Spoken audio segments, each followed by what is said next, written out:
महाभारत के अनुसार महर्षि कश्यप की 13 पत्नियां थीं। इनमें से कद्रु भी एक थी। सभी नाग कद्रु की संतान थी। महर्षि कश्यप की एक अन्य पत्नी का नाम विंता था। एक बार कद्रु और विंता ने एक सफेद घोड़ा देखा। उसे देखकर कद्रु ने कहा, इस घोड़े की पूंछ काली है, और विंता ने कहा कि इस घोड़े की पूंछ सफेद है। इस बात पर दोनों में शर्त लगी। तब कद्रु ने अपने नाग पुत्रों से कहा कि वे अपना आकार छोटा कर घोड़े की पूंछ से लटक जाएं, जिससे उसकी पूंछ काली नजर आए और वो शर्त जीत जाए। कुछ सर्पों ने ऐसा करने से मना कर दिया। तब कद्रु ने अपने पुत्रों को श्राप दे दिया कि तुम राजा जन्मेजय के यज्ञ में भस्म हो जाओगे।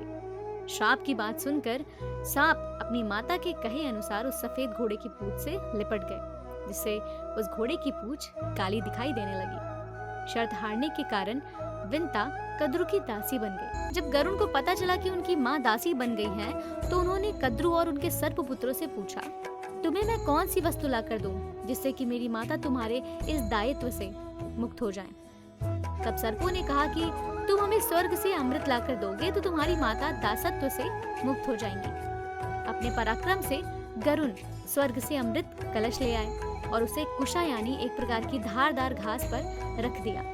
अमृत पीने से पहले जब सर्प स्नान करने गए, तभी देवराज इंद्र अमृत कलश लेकर पुनः स्वर्ग लौट गए। ये देखकर सांपों ने उस घास को चाटना शुरू कर दिया जिस पर अमृत कलश रखा था। सर्पों को लगा कि इस स्थान पर थोड़ा अमृत का अंश अवश्य होगा, लेकिन घास नुकीली होने की वजह से सर्पों की जीभ के 2 टुकड़े हो गए। इसीलिए कहा जाता है कि सर्पों की जीभ 2 भागों में कटी होती है।